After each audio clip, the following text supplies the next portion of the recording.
lovely Natasha is a speaker and public speaking expert. She is the founder and president of ChangeView Academy, where she trains entrepreneurs and corporate executives to give powerful presentations. And she's here to talk to us today about how to speak with power. And it's an acronym for what she's going to be talking about. So I'm interested to find out what power means. Yes, power. This is something that I believe we all have. Everybody, we have the power to speak. And some people think that maybe because they are quiet and introverted, that they don't really have that power, that everyone needs to be like Tony Robbins. Well, I believe we are all unique and we all really need to tap into our power. Well, what power stands for is really interesting. It's actually presence, ownership, winner's mindset, energy, and resilience. And presence, that's how you are present with your audience, how when you speak to people, you are there with those people. Like right now, I am talking to you, Rose, and I'm present with you. I'm not somewhere else. I'm thinking about you and about the audience, about everyone listening. And when you are present with your listeners, then you can read the room, you can feel what they experience while you're presenting something to them. You are there. And this presence is such a key. It really helps you use your body language correctly, your facial expressions. It's connected a lot with our delivery.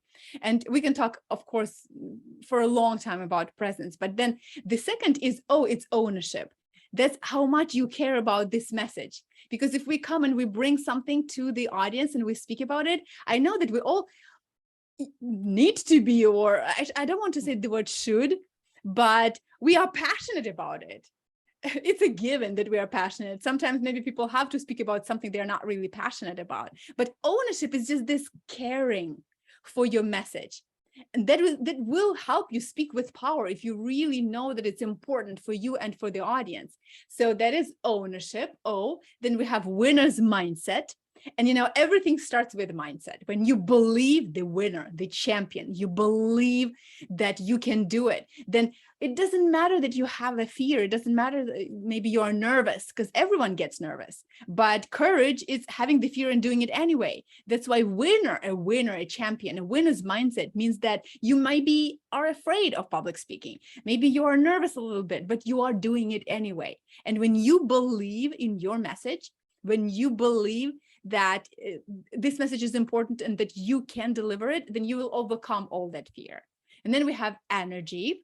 And when I talk about energy, I divide it into 4 types of energies and 3D process.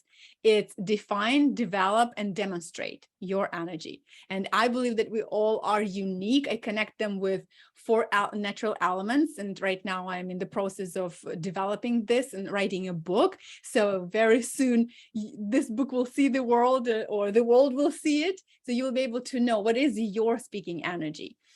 And then when you define it, when you understand what is your unique style of speaking, then you develop it, you work on that. And then finally, you know how to demonstrate it. And then the last one is R, it's resilience. So power. The R is resilience. What I mean by that is when we present, when we speak, a lot of times there will be challenges, because not everything is easy.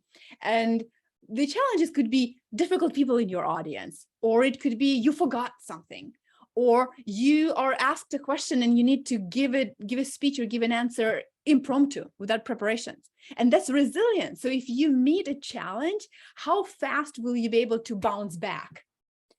Imagine the kind of a rubber band, and when you stretch it, then it will bounce back. So are we like this? Are we resilient like that as speakers, as presenters, so that nothing that happens around us will really bend us completely? But even if it bends us, we will bounce back. So that is resilience. That's power. It's presence, ownership, winner's mindset, energy, and resilience. You are muted, Rose.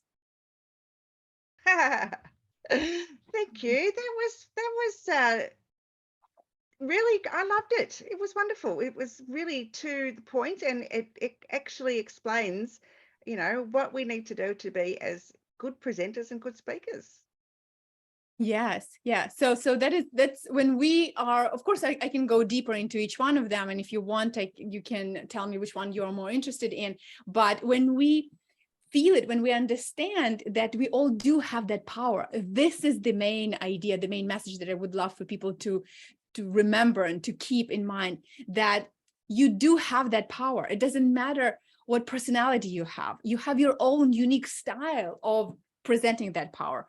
You have your own strength, and that's why it is unique. You don't have to be like me, for example. I'm very energetic, and my energy is like fire. It's really crazy sometimes, but I know that there are people who speak like this, and their speech and their presentation is so smooth and like flying.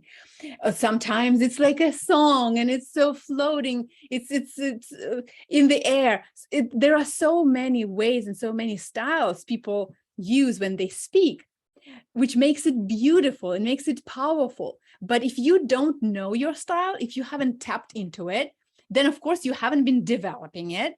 And as a result, you wouldn't be able to demonstrate your style and your energy. So first of all, try to understand who you are as a speaker, and be you. Don't try to be someone else, because we are all powerful. We all have that power. It's just really important to understand, what is my unique way of speaking and presenting.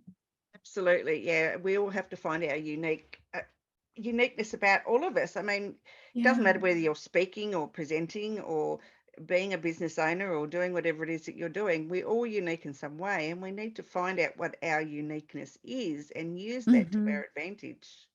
Exactly. Like in leadership, for example, when leaders in the organization decide that they want to manage their employees, they want to lead their company really well, they learn different techniques, they go to trainings, they come back to the company and they think, okay, now I'm equipped, I'm going to do that well. But if they don't know their people, if they don't understand that everyone is unique, then they wouldn't be able to lead them in a unique way, because you've got to find the approach. You've got to communicate to your people and really understand them to lead them, because you can't just take one style, one approach and apply it to everybody.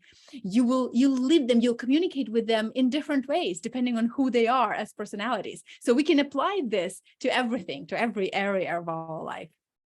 Absolutely. Yeah, no, I totally agree. I think, if it's a bit like a teacher, obviously it doesn't matter if you're speaking or whatever, you're still teaching people something. And Yes.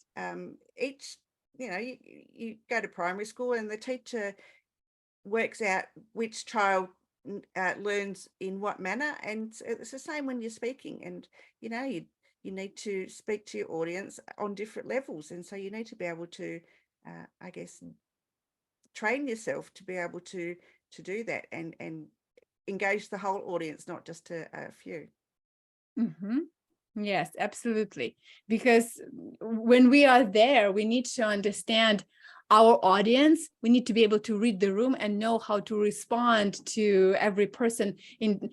Not always we will respond individually, because sometimes the audience is big. Like if it's 1,000 people in the room, then of course you won't be able to respond to them individually. But as soon as you know and understand who are in that audience, and if you can even learn about them ahead of time before presenting, you know that there is Sophia, there's that John, and I know that he loves fishing, and she just had her son leave home to go and study in the university. And you can use those little stories that you found out maybe from the manager, from the assistant, or maybe you talked to those people during the break and you learned this about them. And then you come to your presentation and you use these little moments, these little details in your presentation. That's what makes it alive.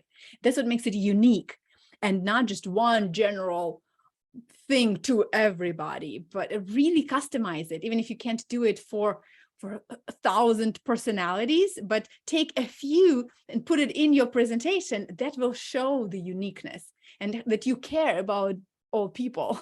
You mentioned, even if you just mentioned a few of them. Yes, it's so important.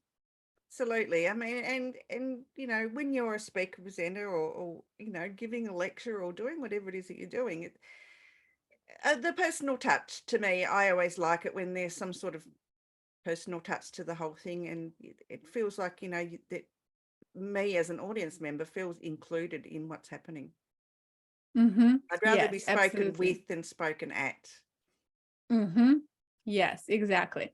Then you become so there's this ownership. Then we own it, but at the same time, the audience, they become a part of it too. It's like they own this message as well. They come into the middle of this speech, into the middle of this message, and they become a part of it. And that would be the winning presentation. Because if you know that your audience care about what you are speaking so much that they are even a part of your presentation, and they feel that way, then for sure you got them. It's winning. And when you give them call to action, they will respond to it. Absolutely. I totally agree with you. And yeah, we should be using those skills a lot more, I think, rather than just a generic being a generic presenter. Yes, absolutely. Yes. Because it's easy to just take the same presentation, give it to every audience, and the same speech, and not even modify it. It's just easy. But that's the key, is when you spend some time learning about these people, and you come and you use their names, and you talk to them, you feel them, you know them, then your presentation will become much more powerful. And if we speak here about doing it with power, then that is what people will remember, that you used their name, or you used someone else's name in the audience, and it makes other people feel it too. They feel some kind of connection, because it makes it personal and personable. And that's why that is the power. That's when the presentation will be memorable. That's when people will take action, for sure. Because we can all remember speeches and presentations like this in our own life, when we were in the audience and we watched a speaker like this and we loved it. So just learn those little moments and little techniques, remember them, and you can use them in your own speech as well. Absolutely. Natasha, it's been a pleasure. Thank you so much for joining me today. I learnt a lot just by listening to your presentation, and I will endeavour to include power into my speaking engagements in future. Where can people find you, Natasha, if they'd like to work with you or to find out a bit more about power? Well, people can find me on my website, natashabazilevych.com. And Natasha is easy, but then Bazilevych, Yeah, I'll it's put like the link in the chat, we so will it's put all that. good. Yes. Yes. I don't have to spell that. So yes, on my website, people can learn more about me and even get my free video course and see the system I have there, a very clear system of developing public speaking skills. And it's very easy. There are 3 parts. And when people get that, they can start learning and developing it. Absolutely. Thank you so much. And I look forward to talking to you again very soon. Natasha, thank you again. Thank you, Rose.